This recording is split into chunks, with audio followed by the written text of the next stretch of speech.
Bonjour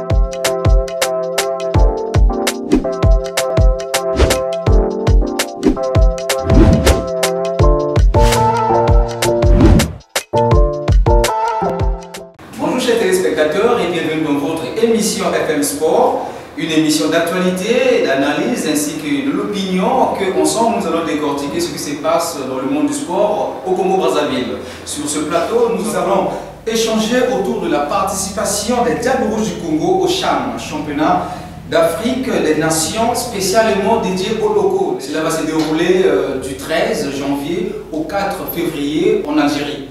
Sur ce plateau, je suis accompagné de Luis Ernest Bakala. Bonjour Luis. Salut Paul J. Et Martin Vaux, l'infatigable, qui est à ma droite. Bonjour Martin. Bonjour. Comment vous allez? Non, ça va, comme toujours. Alors, le coach des Diables Rouges, Elie Ngoya, a tenu sa conférence de presse le 2 janvier, ici à Brazzaville. Au cours de cette conférence de presse, Elie Ngoya a parlé de la préparation de ses poulets et a publié la liste de ces joueurs qui vont défendre la nation. Avant tout, nous allons d'abord suivre Elie Ngoya sur la non-tenue du match amical entre la RDC et le Congo et nous allons revenir pour les commentaires. Effectivement, était au beach le 29. Nous avons fait toutes les formalités, les canaux ont été loués et c'est pendant que nous voulons traverser que nous avons reçu un appel de Kinshasa, donc disons du sélectionneur qui m'a posé un problème technique. Oui, je vais le dire. Coach Elie, j'ai 39 jours. J'ai travaillé j'ai fait des tests la veille, j'ai travaillé en puissance aujourd'hui. Le 29, le 30, je laisse pour la récupération. Sinon, je vais avoir des blessés si je joue ce match-là. Est-ce que vous ne pouvez pas jouer le 30? Le 31. Moi, j'ai dit, notre ordre de mission est marqué du 29 retour le 31. Donc, ce sont des ordres de mission qui sont signés par des autorités. Ce n'est pas de la blague. Donc, après, ce ne sont plus deux sélectionneurs qui doivent faire un arrangement pour qu'on change les dates de match. Ça ne se fait pas comme ça. Donc, je lui ai dit, laissez-moi prendre la température de ma direction. Donc, en prenant la température de la direction, leur raisonnement a été clair. Nous ne pouvons pas jouer le 31 pour toi. C'est parce que nous jouons ce match à 17 h, le but sera fermé. Et lundi, le premier étant le jour de l'an, donc ça veut dire que nous devons rester à Kinshasa jusqu'à aujourd'hui le 2. Donc ce n'était plus matériellement faisable. Donc nous les avons vraiment demandé de jouer le 30 et on est parti donc dans ce jeu de ping-pong là. Et jusqu'au moment où c'était plus possible. Donc il nous a interdit de traverser, c'est pour ça qu'on n'est pas parti, malheureusement. Mais nous ne pouvons pas jouer le 31, c'était matériellement pas possible. Parce que la raison, c'est que le but serait fermé pendant que nous sommes en train de jouer. Et le premier temps, journée fériée, ça ne travaille pas, on ne peut pas traverser. Donc on serait bloqué. Ça, c'était pas de notre faute.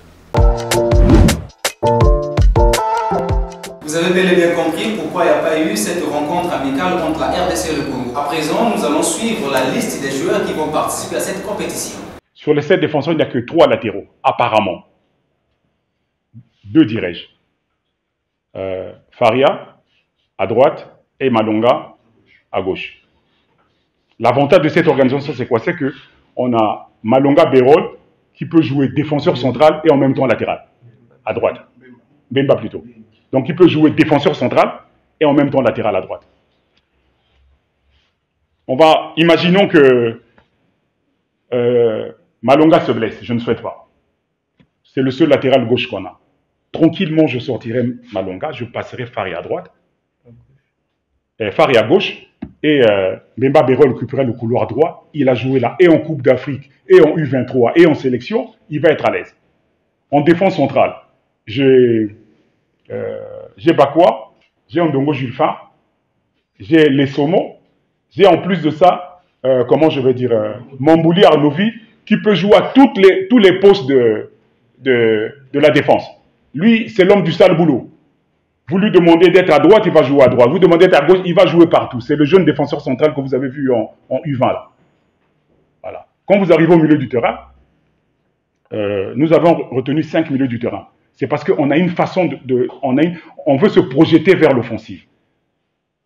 On veut se projeter vers l'offensive, avoir une équipe qui va avoir beaucoup d'arguments offensifs. Donc j'ai pris 8 attaquants, disons-le comme ça, qui vont tourner pour marquer. Et c'est pour les mettre en concurrence. Donc c'est un peu ça mon approche de ce groupe. Luis Ernest, le coach n'est pas si prétentieux avec sa sélection et il en est fier. Écoutez, nous allons donner la chance à Eli Goya, ça n'engage que lui par rapport au choix. Mais il faut dire que quelque part, j'ai deux noms qu'il a eu à donner, celui donc de Mabala Ernest, mon homonyme, et Armovi, qui sont donc là deux joueurs qui sont en défense, mais des hommes à tout faire, parce qu'ils peuvent jouer à droite comme à gauche, comme au haut central. Mais le reste, vous savez qu'en donnant même cette liste, avant qu'il puisse publier cette liste, il a d'abord donné des inquiétudes, qu'il avait fait donc un test physique à ses joueurs. Sur les 34, sinon 33 joueurs, il n'y avait que 4 qui avaient obtenu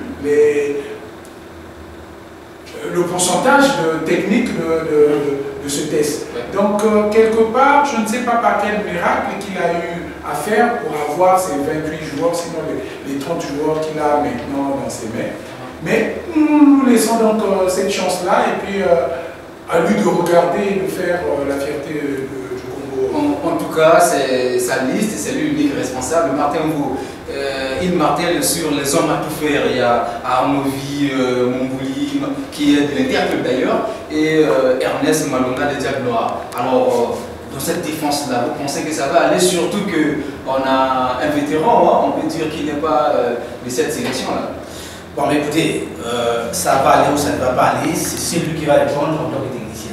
Je crois qu'il a parlé de deux joueurs qui ont effectivement cette capacité de polyvalence, ce qui était l'avantage pour lui, selon Lingouya. D'ailleurs, quand je l'ai suivi au cours de cette conférence de presse, dit la question sur la polémique concernant la liste des joueurs n'a plus cours ailleurs. Ce n'est peut-être que chez nous, lorsqu'un sélectionneur publie sa liste, bon, ça fait l'objet des coups. En fait, j'ai appris un peu ces propos parce que c'est celui qui connaît ces joueurs-là. Bon, après, dans le rendement sur le terrain, c'est pas forcément le coach qui doit tout dire à un joueur. Il a rendu public sa liste. Ce sont des joueurs qui jouent de haut niveau au championnat congolais. Espérons qu'ils ne vont pas le trahir. Je crois que c'est comme ça que je pourrais peut-être. C'est surtout ça. Ouais, on ne peut pas trahir le coach parce qu'il a dit avec arrogance qu'il a choisi les meilleurs.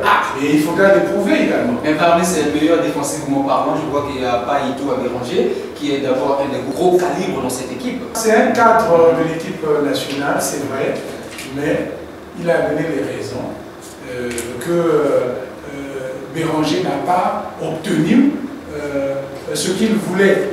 Le coach n'a pas eu ce qu'il voulait à Béranger. D'ailleurs, pour un entraîneur, il doit toujours avoir un joueur qui répond à ses choix, à sa tactique et à sa stratégie. C'est comme ça qu'il travaille pratiquement tous les coachs du monde. Il peut se dire le profil de ce joueur, certes, peut-être bon, mais mes choix à moi ne correspondent pas. Donc il est libre de le prendre ou pas. Il y a un stélien qui tient le milieu du terrain, c'est Joseph Mbango. Joseph Mbango, pour les furieux du football congolais, nous savons qu'il bouge toujours quand il est au milieu de terrain, surtout que c'est un stélien, il passe du Congo, une équipe très connue qui n'est plus à présenter. Alors est-ce que ça rassure le milieu de terrain tenu par déjà, nous voyons la liste, il y a Joseph Mbango, il y a Tomanjoto Borel qui est de l'As Otto, l'équipe championne, qui est en tête du championnat national.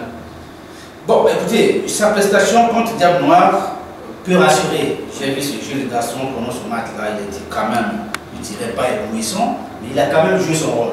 Bon, après, vous savez que le championnat de la fin des nations, c'est le duel des championnats. On s'est dit, mais quel est le meilleur championnat? On a vu quand même comment ces joueurs-là prestent aux différentes éditions. Bon, je crois que c'est un milieu de terrain qui est très bien pensé. Et s'il peut le renforcer avec ses stratégies, ça pourrait bien. C'est sur le jeune de l'Étoile du Congo, mais je répète qu'il ne faut pas prendre un joueur par un seul match. Parce qu'il a effectivement un seul match. Mais il faudra que le joueur soit constant. Et encore capable de jouer 90 minutes. 90 minutes. Et encore là, nous allons à l'extérieur.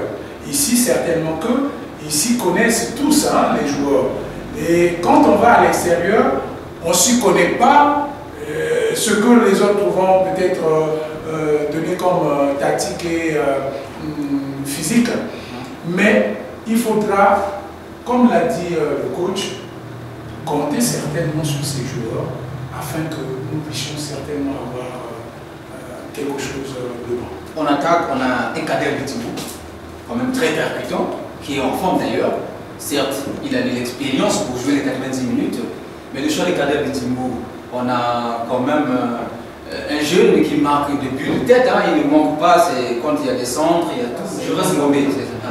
Nous n'avons pas les renards de surface comme dans le temps, où on pouvait avoir un certain Bono le sorcier qui pouvait marquer coup sur coup, de la tête ou du pied ou encore de la poitrine. Et comme Ngapi, Kapenman, pour ne citer que ceux-là, nous pêchons, mais il faudra bien que Elingoya puisse demander à ces jeunes de scorer, de savoir comment scorer.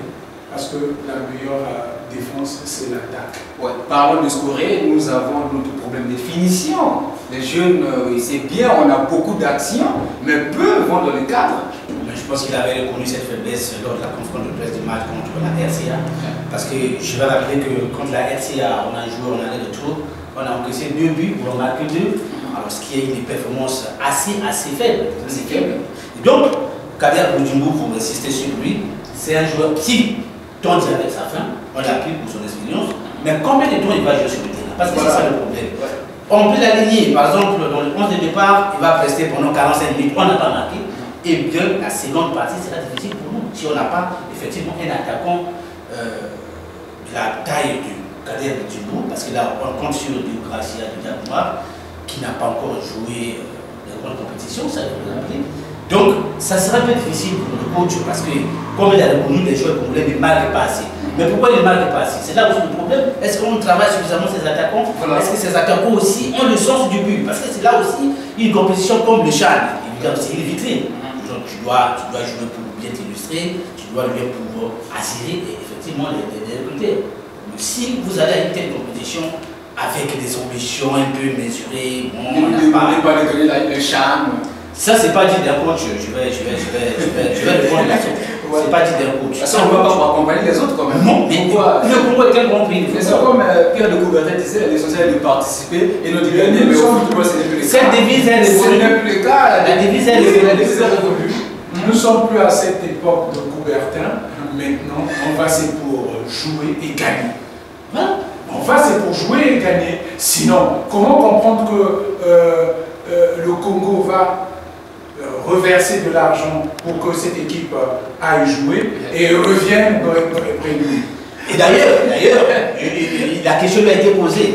Quand il dit pour cette édition, bon, le Congo est en train de viser soit peut-être la demi-finale, ou alors, enfin il n'a pas son lettre claire, ça aussi il faut le dire, la demi-finale. Oui, mais quand on rêve la demi-finale, on peut aussi rêver la finale. Oui, la finale, tout est possible. Revenons d'abord sur la préparation, parce que c'est la partie où nous allons nous échanger. Il est très confiant concernant cette liste qu'il a publiée. Il l'a même défendu d'ailleurs, mais les Diables Rouges ne se sont pas préparés comme tels.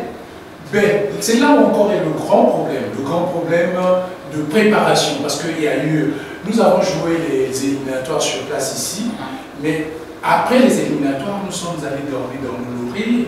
Nous avons repris à peine 14 jours, sinon 20 jours. Mais or, les autres, nos adversaires, sont même pas dans leur pays respectif. Ils sont à l'extérieur pour s'acclimater en ce moment. Nous sommes encore à Brazzaville. Ce qu'il faut craindre, c'est que ces jeunes, s'ils partent 2 jours avant la compétition, mais nous aurons peut-être à baver comme l'a fait Asoto, qui a fait 9 buts à 1 et où les joueurs ne voulaient plus repartir sur le terrain par rapport à la température. La préparation des Diables Rouges, est-ce que cela rassure pour cette édition du Chan? Il faut dire que c'est un handicap majeur parce que la plupart des joueurs qui évoluent sur le championnat congolais ne sont pas physiquement au point. Ça, c'est même un point sur lequel le coach connaît déjà cette faiblesse et ça sera très difficile parce que l'adversaire s'appelle le Cameroun, ils sont physiquement au point. Donc on peut déjà dire qu'on a perdu le jeu physique. Surtout le Cameroun est en Europe. Le Cameroun, la présence du monde est en France. Nous sommes au pays. Le championnat congolais, comme a dit le préparateur physique, les joueurs qui ont été soumis au test, à peine 4 ont satisfait à ces tests. Et bien les Vous autres. allez avec tout ce bataillon-là. Voilà. Est-ce qu'on va faire du tourisme ou bien? Et vous avez remarqué pour les éditions précédentes, on mène au score pendant peut-être un peu plus de 45 minutes et on s'est fait la pause dans les dernières minutes parce qu'il n'y a plus de physique dans les jambes et on subit le poids de match. Oui, on voit même les milieux de terrain, quelques attaquants qui ils ne peuvent même pas tenir 90 minutes de jeu. Vous allez avec ces conditions climatiques. 8 degrés, Ernest. Moins de 8 degrés, pas moins de 8 degrés. Oh. Et il faut dire même que chez nous, quand il y a la saison sèche, on est à 22, 21, mais on bignote et les gens ne peuvent pas supporter. À plus forte raison, à moins 8. Et je ne sais pas, mais il faudra quand même du cran pour ces joueurs pour qu'ils puissent tenir le coup. Et je pense qu'il était vraiment de bonne loi que ces jeunes puissent partir dès maintenant. Oui. Et afin qu'ils puissent avoir au moins 10, pourquoi pas 9 ou 4 je sais pas, 8 jours de... Donc quelques jours, peut-être au moins 7 jours dans un pays frontalier.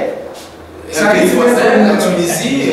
Je pense, si on le tient garde, ça risque d'être de l'aventure. Martin, je me rappelle à la Coupe d'Afrique des Nations que le Gabon avait organisé. Le Sénégal était venu au Congo pour se préparer parce qu'on partage le même climat. Bien entendu. Mais c'était pas bien quand même que les Diables Rouges quittent le pays dès maintenant, ou bien même si c'est pas trop tard, Mais de retard Benjamin. c'est des soucis des Vous politiciens. allez même en Tunisie, au Maroc. Évidemment, la destination, c'est la Tunisie.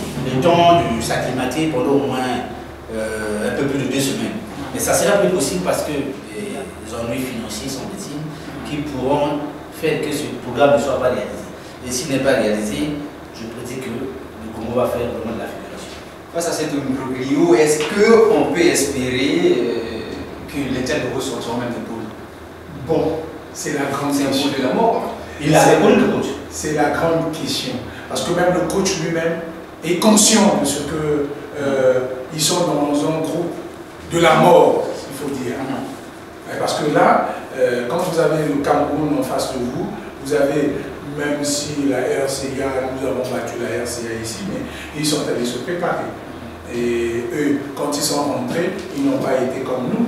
Ils ont travaillé, ils continuent à travailler. Mais nous avons eu à prendre les vacances, je ne sais pourquoi, alors que ce serait normalement le moment ou jamais de se mettre vraiment résolument au travail afin de pouvoir se mettre à l'abri. Mais nous n'avons pas fait. Nous faisons avec ce que nous avons devant nous. Et là, on se demande si c'est déjà trop tard.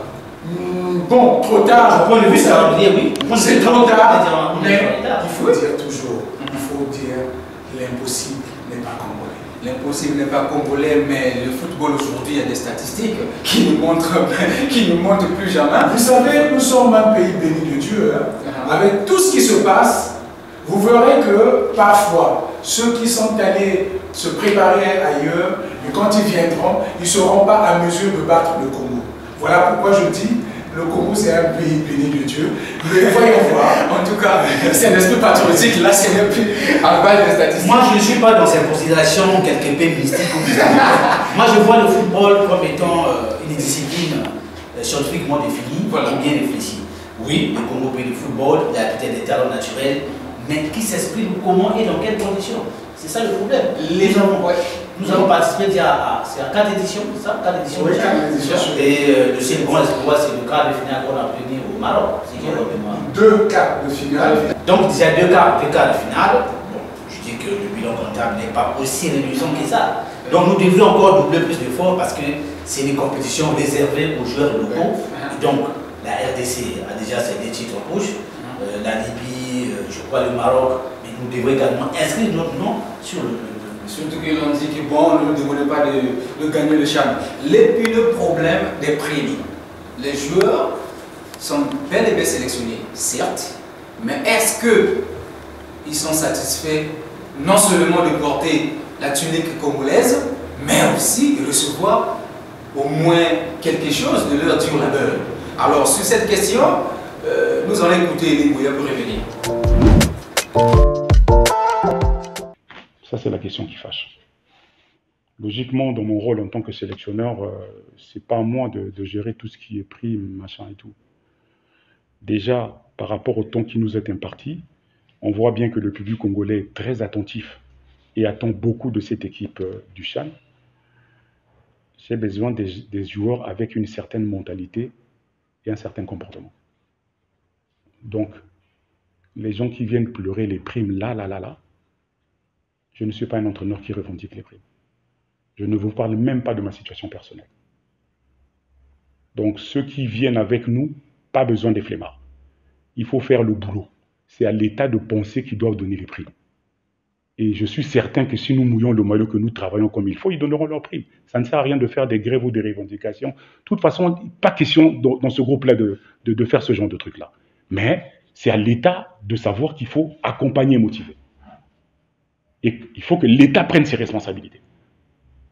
Il faut que le gouvernement de la République prenne les responsabilités en sachant qu'il y a une compétition d'une dimension internationale comme le CHAN qui est en train de se jouer. C'est toute l'Afrique qui sera braquée sur nous. Il faut vite quitter le Congo. Nous sommes en train de jouer en Algérie. Hein, c'est l'hiver là-bas. De tous ces joueurs-là, il y en a peut-être un ou deux qui ont fait l'Europe, mais la majorité n'ont jamais joué sous des températures froides. Moi, j'ai regardé la météo de Oran. Nous allons jouer, comment je vais dire, sous des climats, sous des températures au-dessus de 8 degrés. Hein. 8 degrés. 1, 2, 3, 4, 5, 6, 8. Ici, quand nous sommes en saison sèche, il fait froid, c'est 22, 23 degrés. 8 degrés. Donc, il faut que l'État prenne ses responsabilités de faire partir ces enfants-là, mais vraiment là. Et ça, c'est à vous les journalistes aussi de tirer la sonnette d'alarme, parce que c'est pas nous, nous sommes en train de faire le nôtre, on ne se plaint pas. C'est à nous les journalistes de tirer la sonnette d'alarme. Et le coach a bien parlé, moi je l'ai apprécié. Il n'est pas mieux placé pour parler des histoires des primes. Cependant, les joueurs n'ont-ils pas le droit de revendiquer leurs primes? Alors là, il y a un problème. Je ne me vois pas. Il aurait dû dire que je ne suis pas à mesure de régler la situation de prime. Point barre, tout court. Mais quand il revient, mais vous savez que ces jeunes, ils se nourrissent à base de leur talent. Et quand on est appelé à l'équipe nationale, c'est une fierté de porter non pas seulement le maillot, mais aussi de pouvoir récolter ce qu'on a semé. Parce que nous sommes, moi qui vous parle, j'en ai été, mais quand on arrive à cette étape-là, c'est dire que, ouf, vraiment, maintenant là, je peux maintenant respirer un peu. Mais le coach n'a pas ce droit-là. Et là, je dis qu'il est en train d'effrayer ces jeunes. Ou encore, certainement que cette affaire, que les communs de mortels se disent qu'il y a un pourcentage. Est-ce qu'il n'y a pas anguille sur roche? Mais moi, je ne le vois pas. Vous verrez qu'il y aurait certainement des bons joueurs qui ne pourront pas accepter de venir à l'équipe nationale par rapport à ce genre de comportement ou encore ce genre de dilatoire que le coach est en train de pouvoir s'exprimer en disant que je ne veux pas que. Mais attends, c'est leur droit, c'est dans leur droit et il faudra bien leur donner ce droit-là. C'est quand même quelque chose qu'il faut dire merci bien parce qu'ils sont à l'équipe nationale. Mais à contrario, l'État congolais puisse penser à ces jeunes parce que sans argent, le sport ne marche pas et ne marchera jamais. Et à notre époque maintenant, c'est de l'argent, le football c'est de l'argent et il faut réellement donner ce que ces jeunes ont. Sans argent, il y aura plus de football. Il y en avait, mais plus de football parce que c'est aussi le jeu, la beauté du jeu, un peu dans la psychologie des jeunes. On doit savoir que oui, les jeunes ont eu quand même du jus par rapport à ces passements de jambes. Tout ce qu'il y a eu à faire, oui, c'est bien de les apprécier, mais les apprécier financièrement, c'est encore mieux. Martin Vaux, votre réaction par rapport au tir d'Édé Mouillard? Je ne suis pas tout à fait. D'ailleurs, je l'ai trouvé un peu confus. Parce qu'en même temps, il fustige le comportement des joueurs, en même temps, il semble aussi déplorer le manque d'attention que l'État devait en fait accorder à cette équipe nationale, il se pose la question où est-ce qu'il se trouve Elie Moura dans cette situation. Vous ne pouvez pas être un sélectionneur, ces poulets ont besoin d'argent. Et ces propos me poussent à dire qu'il est en train de décourager les joueurs. Parce que nous sommes là à la veille d'un voyage, ils vont partir. Mais dans quel état d'esprit c'est-il? Voilà. C'est la déception. Vraiment la déception totale. Mais on s'est dit, est-ce que peut-être Elie Moura aussi est entre le marteau et l'enclume pour dire, bon, moi je vais prendre ma sélection et petit, veuillez, on met sur roche un peu la continuité de ce que Luis Ernest a dit. Je vous reçois dans ma sélection, mais ne touchez pas ce point-là. Si vous refusez, ne venez pas, je ne vous prends pas. De par son rôle de sélectionneur, quand on est sélectionneur, on doit être en mesure de dire la vérité. La vérité, c'est laquelle? Écoutez, les jeunes, ce sont des footballeurs qui ont choisi le football comme leur métier. Donc, ils doivent naturellement gagner leur vie à travers le sport. Ils sont là comme des ambassadeurs du Congo, ils vont en mission d'État. Donc, forcément, il faut leur donner les moyens pour qu'ils défendent valablement les couleurs du Congo. Et dans cette situation, quelle est la part du gouvernement? D'abord, voyager à temps, c'est un problème, et encore des primes. Alors, la part du gouvernement dans cette histoire de primes? Mais écoutez, c'est une responsabilité qui revient entièrement au gouvernement. Regardez ce qui se passe dans le monde du football congolais. On semble privilégier une discipline dans le football. Mais aujourd'hui, c'est le football qui est à la une. Donc, il faut sortir des moyens. Parce que, souvenez-vous, M. Paul, ici, nous étions à Dakar pour la Coupe d'Afrique des Nations de handball. Les dames qui sont parties, on a vu comment elles se sont préparées. C'est de la condition les plus minables. Vraiment, c'est mal. Et voilà combien de miracles s'est opéré. Elles arrivent à Dakar pour prix pour la 3e place, qualificative pour la Coupe du Monde. Non, dans les discours, c'est les félicitations, c'est la joie. Mais est-ce qu'on a pu préparer ces résultats? Est-ce que si ces dames étaient parties peut-être en France? Est-ce que c'était parti au Portugal? Est-ce que c'était parti là où vraiment le handball est joué au niveau? On aurait peut-être pu jouer la finale. Sur l'exemple de l'handball, moi j'ai dit peut-être l'opinion n'était pas aussi sensibilisée comme telle, les médias aussi n'avaient pas fait leur travail comme tel. Parce qu'aujourd'hui, nous savons que oui, les Diables Rouges de handball sont déjà au niveau du mondial, on se félicite aussi. Mais quelle était la part de la presse aussi à sensibiliser, dire qu'il n'y avait pas l'argent? Bon, mais écoutez, oui, peut-être qu'elle n'a pas joué son rôle, mais j'ai dit que le dossier était sur la table du gouvernement. Ça, ce n'est plus un secret que personne aujourd'hui du pays ignorait que les Diables Rouges préparaient une canne. Le président de la FEBO En tout cas, a beau plaider pour que l'argent sorte. bon, on n'est pas dans l'histoire de handball. Oui, c'était juste une parenthèse, oui, mais il ne faudra pas qu'on puisse passer pieds joints cette parenthèse. Il faut dire que le handball, au moins de nos jours, c'est la discipline qui fait la fierté du Congo en réalité. Parce que se qualifier à une finale de la Coupe du Monde, c'est pas donné à n'importe quel pays. Non, c'est pas donné à n'importe quel pays africain. Voilà. Et le Congo a eu quand même à faire cet exploit. Mais vous avez vu comment est-ce qu'ils se sont préparés. S'il y avait eu quelque chose de plus, s'il y avait eu une préparation adéquate, je pense qu'aujourd'hui, là, on pouvait parler du Congo certainement en quart de finale ou en demi-finale. Mais cela ne s'est pas fait. Mais au moins, même si ça ne s'est pas fait, le Congo est sorti la première nation africaine à la Coupe du Monde. Mais aujourd'hui, là, nous sommes encore qualifiés à la Coupe du Monde, mais rien ne se fait. Il faudra sonner la sonnette d'alarme, comme on le dit. Vous avez dit ici que certainement que nous n'avons pas joué notre rôle. Non. Je m'exprime en faux, nous avons joué notre rôle parce que le président de la Fédération congolaise de handball, Yann Laïssa, est passé plusieurs fois dans les médias pour dire que ça ne va pas, mais le gouvernement n'a pas entendu cette sonnette d'alarme, jusqu'à ce que les joueurs ont voyagé à la veille de la compétition. Donc ça aussi, le gouvernement doit prendre ses responsabilités. Je dirais qu'effectivement, le ministre s'exprime sur la question, parce que c'est l'équipe nationale qui va voyager. Il doit nous dire quelle est l'ambition du gouvernement pour la participation des Diables Rouges à ce chat. Il doit quand même nous dire que oui, nous visons le podium. Mais si vous visez le podium, écoutez, il y a quand même un minimum de conditions à mettre en place. En tout cas, la réaction du gouvernement est attendue concernant d'abord, peut-être qu'il y aura une conférence de presse. Voilà, selon le ministère, c'est d'abord l'effort avant le confort. Donc, attendez-vous qu'ils partent d'abord jouer, gagner avec les maigres moyens, et le confort viendra après. L'effort avant le confort, alors que oui, tout devait aller de pair.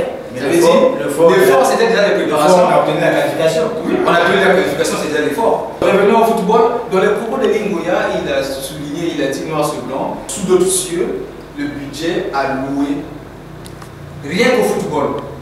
Par exemple, au Sénégal, il a cité, quand ils ont arrêté en 8e de finale, ça dépasse le budget alloué à tout le sport congolais. C'est là où est encore le problème, c'est que l'État congolais doit revoir le budget du sport congolais. Ça, il faut le dire. Parce qu'on ne peut pas concevoir une coupe du Congo qu'on ait dans cette coupe que 5 millions. Alors que dans d'autres cieux, c'est des centaines de millions qu'on compte. Chez nous, c'est encore, et même là, les 5 millions, il a fallu qu'on fasse nous, la presse, que nous fassions du tohu, afin qu'on puisse augmenter, sinon que c'était 1,5 million. Et la Coupe de la République, c'était 2 jours ou quelques confrontations, c'était à 10 millions. À 10 millions. Et la Coupe du Congo, c'est 5 millions. Voilà. Donc, il faut ça fait partie des approches de solutions qu'on va essayer un peu de dire. Il faudra que l'État congolais revoie, surtout en 2023, là, qu'il revoie un peu le budget, surtout du sport congolais. Parce que là, maintenant, ça devient de l'argent. Alors, argent. Le sport, c'est l'argent. Si vous n'avez pas d'argent, ne faites pas le sport. Surtout le sport de haut niveau. Surtout le sport de haut niveau, si vous n'avez pas l'argent. On a la chance que le Congo a des talents. Parce qu'il faut voir que pratiquement dans toutes les fédérations, les équipes nationales des fédérations sont toujours qualifiées à une phase finale d'une coupe continentale. Alors, il faudra que l'État puisse encore donner les moyens pour que ces équipes-là puissent mieux se prévaloir. Martin, vous, quelques approches de solutions? Non, mais l'approche de solution, je ne sais pas si je suis bon. Du côté de la fédération, tout comme du côté du ministère. Non, pour qu'il y ait cette bassesse, l'histoire des primes à chaque fois. Non, il faudrait que nous levons l'équivoque sur un certain nombre de choses. La fédération, c'est un organe technique. Essentiellement. Donc l'argent des Diables Rouges ne viendra pas de la fédération. C'est l'équipe Diable Rouge, donc le Congo. Le Congo a un gouvernement qui doit absolument prendre à bras le corps son équipe nationale. Et là, on n'a même pas discuté sur ça, parce que vous voyez les grandes nations, comme nous les appelons ainsi, même sur les Congolais aussi, je ne sais pas, non, les grandes nations, tant que le Congo a perdu ce rang là. Les grandes nations rêvent grand. Vous ne pouvez pas rester 15 ans, 20 ans à détourner autour d'un pot bon, le Congo doit jouer, bon, c'est approximativement pour faire quoi, les éliminatoires, on les prépare, on ne s'y qualifie pas. Mais il y a de quoi se dire, non, remettons-nous à plat, qu'est-ce qui ne va pas? Donc, le gouvernement, le Premier ministre d'ailleurs, Anatole Bruno Makosso, c'est un jeune qui est plein d'ambition, il doit instruire ses ministres, sinon son ministre, alors pour que l'argent sorte, et en fait que les jeunes aillent avec un moral très haut. Voilà. Parce que je rappelle et j'insiste qu'au moment où nous parlons, ces jeunes gens n'ont pas le moral dans le combat qu'ils vont mener. Mais il y a aussi, on cherche pas les partenaires. On voit sur d'autres cieux que les Diables Rouges, ou soit l'équipe nationale, les Lions de la Teranga, les Panthères du Gabon, ainsi de suite, ils sont accompagnés par exemple des firmes de la place. Bon, il faut rappeler un fait, M. Policy, ces firmes sérieux à quel moment?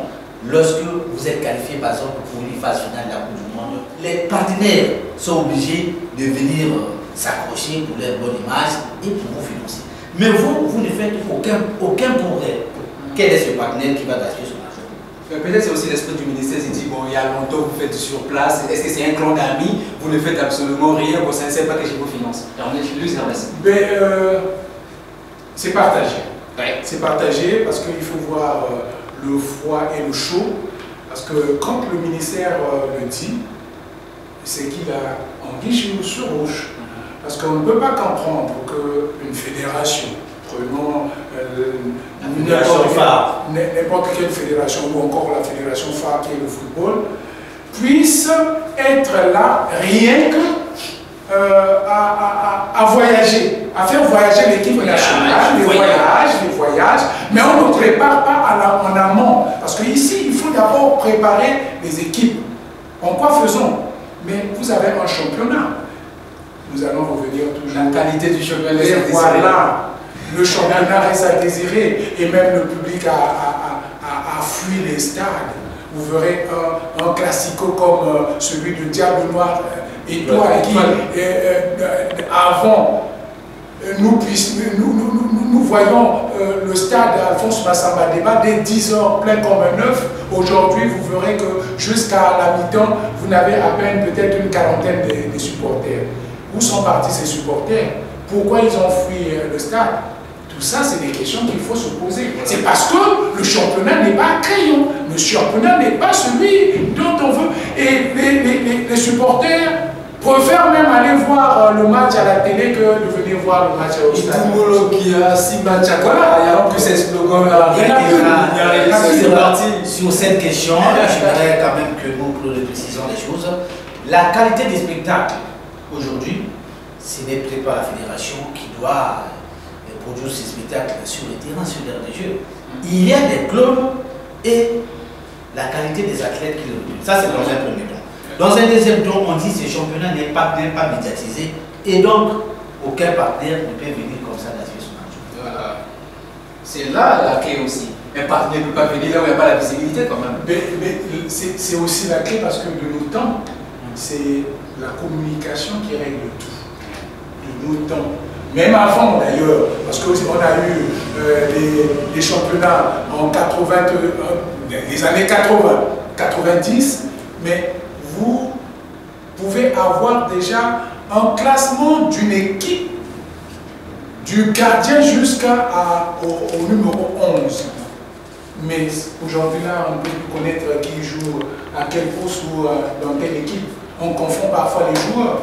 Tout ceci, c'est parce que le manque de médiatisation du championnat. Et donc, ceci revient également à la fédération. Espérons que cela va changer en 2023. De cette conférence de presse, on révèle aussi l'utilisation de l'expertise locale. Là aussi, c'est à féliciter quand même au niveau de la fédération et même le ministère. Notre coach titulaire, le coach A, c'est quand même un débrouillard au lieu d'avoir toujours des expatriés qui devaient diriger notre équipe. Cela devait être dans toutes les équipes. À commencer par l'équipe A. Parce que moi, je ne me vois pas, sincèrement parlant, en 72, est-ce qu'on avait un expatrié? En 74, on avait un expatrié? Paul Pitt. Mais moi, je ne me vois pas. Depuis que c'est, moi, je les appelle des mercenaires. Voilà. Ils viennent, c'est pour se renflouer des poches de l'argent et rentrer. Et vous verrez que même M. Pitt qui est là, il va rentrer sans rien donner au Congo et il va encore certainement aller porter plainte aux Congolais parce qu'on n'a pas dû peut-être le renumérer comme il se doit. Vous voyez, vous verrez qu'il y a 2 poids 2 mesures.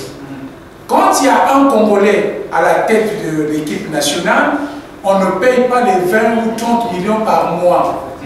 Même les 100 000 là, c'est tout un problème. C'est la croix et la bannière pour que... Et quand vous verrez ces expatriés, ces mercenaires arriver au pays, ils roulent dans des voitures climatisées, des appartements, le standing. Quand c'est un Congolais, on voit là, il y avait Barthélémy Ngatounas qui a pris l'équipe en 4 mois ou 3 mois, mais qui n'a pas eu ce que un Paul Pitt a eu pendant 1 mois.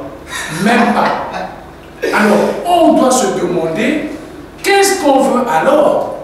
Alors que nous avons de la matière, nous avons nos 4 maisons qui peuvent bien faire l'affaire, plus que même ces expatriés, plus que même ces mercenaires. Pourquoi ne pas faire confiance à ceux-là? Vache pour cocher. Mais là, on a quand même fait confiance, Martin. Est-ce que c'est seulement une soupe qu'on essaie de mettre un peu au niveau de la langue, son poteau qui s'aille au niveau du ventre? Oui, on te donne la charge, on prend l'équipe A, au moment où il n'y a pas les moyens, il n'y a pas quoi, mais dirige quand même. Quand il y aura les moyens, les primes pour les joueurs, peut-être on va le retirer.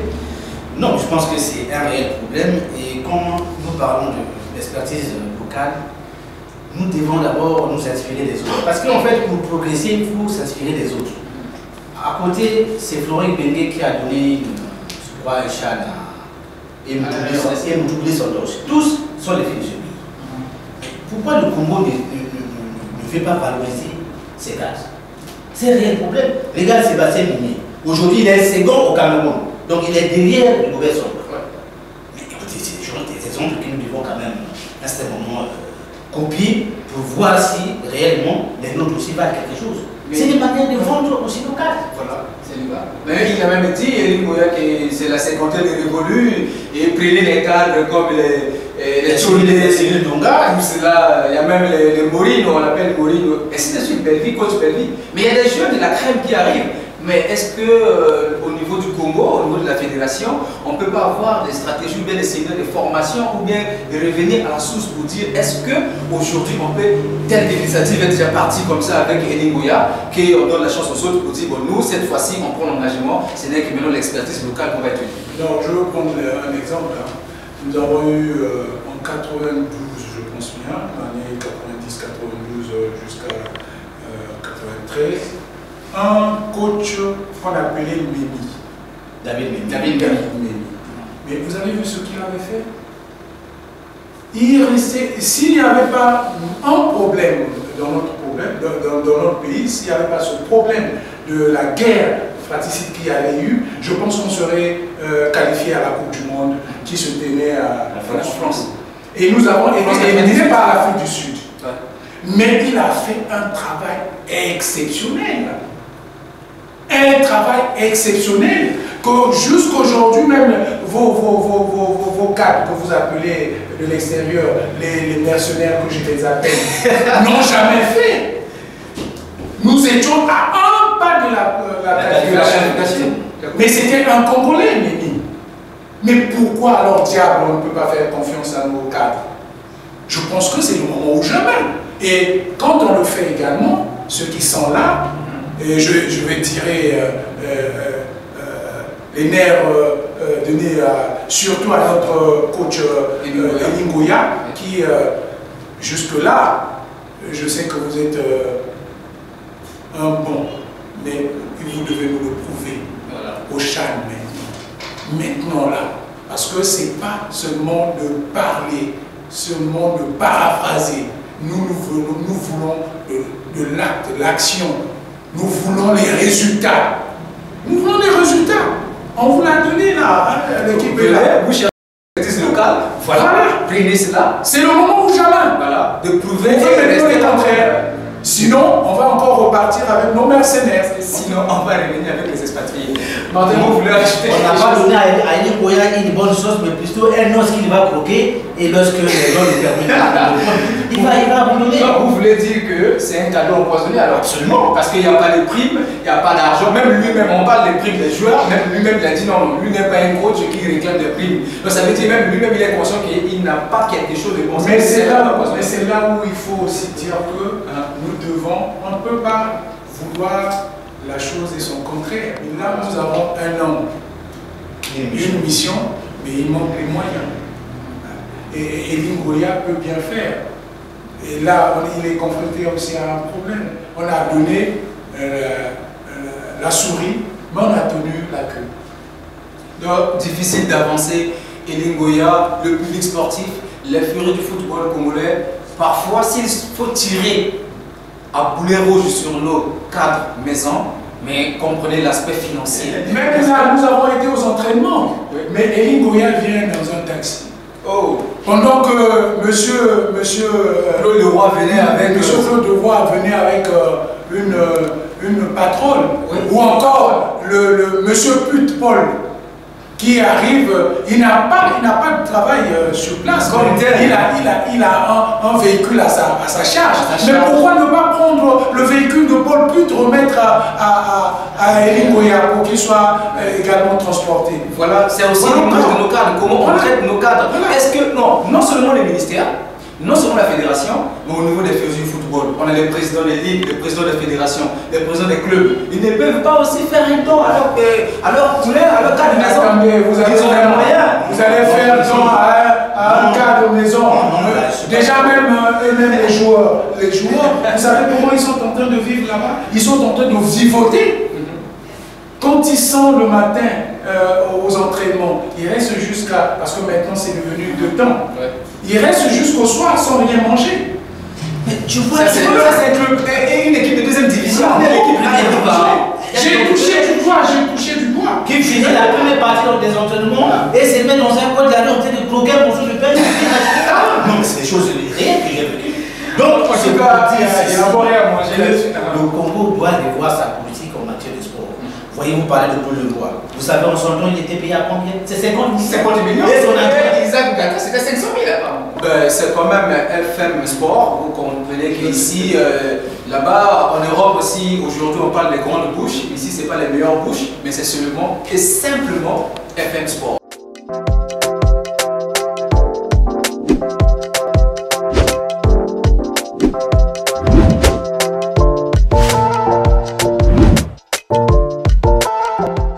L'actualité, c'est aussi l'hommage rendu à un style de son et même de naissance de la section handball. Reconnaissant d'abord lui-même, aimé de tous, le président Guy Modjou, il a tiré sa révérence et c'est aujourd'hui 3 janvier 2023 que les férus du handball lui ont rendu hommage. Martin, vous avez-vous connu personnellement ce grand cadre du handball congolais? Oui, justement. Il m'arrivait effectivement, j'ai eu quand même des échanges avec lui. J'avoue que c'est un garçon qui était déterminé. Quand il décide de faire quelque chose, il allait toujours jusqu'au bout. Et lorsqu'il y a même des frictions au sein du club, c'est lui qui intervenait. Il n'avait jamais accepté que le Congo disparaisse, quels que soient les soubresauts, quels que soient les péripéties que l'équipe a connues. Donc je crois que c'est une perte énorme pour la section du Congo. Ce monsieur a beaucoup fait, a beaucoup donné, mais peut-être n'a pas reçu ce que le droit du Congo ou le handball du droit du Congo devait lui rendre.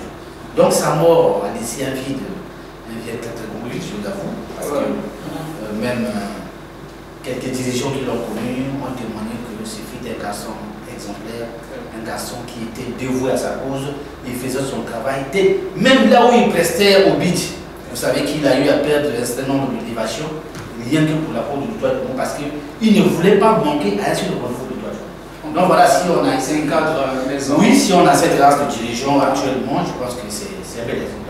En tout cas, c'est un Stélien qui parle, Luis Ernest Bacala. Que peut-on retenir de l'église du disparu? Vous savez, moi je l'appelais toujours mon père, parce qu'il est parmi ceux-là qui sont venus me prendre, parce que je vais vous faire une confidence. J'arrive à Brazzaville pour la première fois parce que c'est l'Étoile du Congo qui est venue me prendre pour que je vienne jouer au handball à l'Étoile du Congo. Et parmi les dirigeants que j'ai croisés figurait M. Guy Modjou, que j'ai appelé père. Parce que quand vous arrivez à l'Étoile du Congo en ce temps-là, il y avait une sorte de... En fait, on vous donnait, on vous léguait un père où il y avait des gens qui se déclaraient papa pour vous recevoir et faire tout ce que vous avez besoin. Donc il y en a qui s'occupaient des ordonnances, de la nutrition, du transport, et les études, parce que nous autres là, sortant du village, étant à l'école, il fallait venir continuer également faire le sport et les études. Et donc, parmi ceux-là, il y avait Papa Nicolas Guy Modjou, qu'on appelait affectueusement Onia. Alors aujourd'hui, est-ce qu'on peut trouver encore ces cœurs au sein de l'Étoile du Congo, Martin Bro? Question embarrassante. Mais je pense qu'ils y sont, puisque c'est qui sont actuellement en train d'animer la section handball. Vous pensez, mais est-ce qu'il y en a concrètement et qui d'ailleurs? Parce que là, nous voyons qu'il y a beaucoup de gens qui ont tenu à ce que les Stéliens, Étoile du Congo reste étoile, parce que nous savons qu'il y a eu tel président de telle section, mais des soubresauts, on dit sous roche, on n'en parle pas, mais est-ce qu'on peut détecter au moins quelques têtes qui ont un peu cette carrure-là, le côté aimable du président Guy Modjou? Actuellement, c'est difficile de vous donner un seul nom, mais je pense qu'avec le temps, il y en aura, parce que je disais que l'homme a toujours ses qualités propres, ses qualités intrinsèques, et il est parti. Mais actuellement, nous avons un secrétaire général, la personne du Bantou, William Bantou, c'est l'inamovible, mais aussi le plus fidèle des fidèles. Il est resté à l'Étoile du Congo. Je ne sais pas si il a déjà trouvé un autre club plus important, c'est son club de cœur. Donc voilà, Guy Modjou s'en va, mais peut-être que William Bontou pourra être l'incarnation de cette fidélité aux couleurs de la journée. En tant que président, Yann Aissa est reconnaissant de M. Guy Modjou. Par rapport à la réaction de Yann Aissa, M. Ernest? Non, mais écoutez, ça sort des entrailles du président Yann Aissa, parce que c'est avec son corps qu'il a même dit que je suis en train de répondre. Cet homme, c'est son mentor. C'est lui qui a même voulu que le président Yann ait postulé à la présidence de la Fédération congolaise de handball. Et avant cela, quand Yann Aissa arrivait pour qu'il soit dirigeant à l'Étoile du Congo, c'est bel et bien Nicolas Modjou qui l'a reçu. Et la reconnaissance, on dit que c'est pas en ce monde, mais là, c'est quand même une reconnaissance qui fait que Yann Aissa sait bien que s'il est ce qu'il est aujourd'hui, comme président de la Fédération congolaise de handball, c'est en partie grâce à Nicolas Modjou. Donc, je pense que ça fait sa raison d'être. On dit souvent qu'il faut répandre l'homme dès son vivant. Concrètement, qu'est-ce que les férus de handball ont fait pour Guy Modjou? Bon, écoutez, je pense qu'aujourd'hui, au gymnase d'École Oba, toute la famille de handball était présente. Ça, je dois vous l'avouer. Président des clubs, président de la Ligue, président de la Fédération, bien entendu, les amis et connaissances, joueuses et joueurs, ils étaient là. En tout cas, ils leur ont rendu un hommage mérité. Digne qu'effectivement de la taille de ce qu'il était président, vice-président plutôt, de la section handball. Donc en fait, c'est comme avec Louise, on était au stade ensemble, on a des certain nombre d'interviews avec Guy Patini Konza, qui lui aussi a témoigné pour Guy Modjou, et a dit que c'était un monsieur qui voulait les défis. C'est pour lui qu'on termine des gros matchs, conséquents. À l'horizon funèbre du secrétaire général de l'Étoile du Congo, William Bontou, l'a bien précisé. Il a même pris un point où, au moment de la guerre de 5 juin, William Bontou et sa famille quittent Kinshasa pour rentrer à Brazzaville. C'est Guy Modjou qui les a reçus et qui a donné les premiers nécessaires de cette famille-là. Et donc, en tout cas, l'homme a fait. Et c'est un regret éternel. Bon, il me manque même des mots parce que ce genre de... Comprenez mon émotion. Comprenez son émotion. Martin Vaux. Je rappelle qu'il a été également trésorier général, il faut dire même à vie, parce qu'il est resté longtemps à ce poste, avant d'être élevé au poste de vice-président de la section handball. Donc, l'homme avait vraiment des ambitions. En tout cas, c'est avec les larmes aux yeux, à travers cet hommage mérité au président Guy Modjou, que nous mettons un terme à cette émission. Merci de nous avoir suivis. À tout de suite.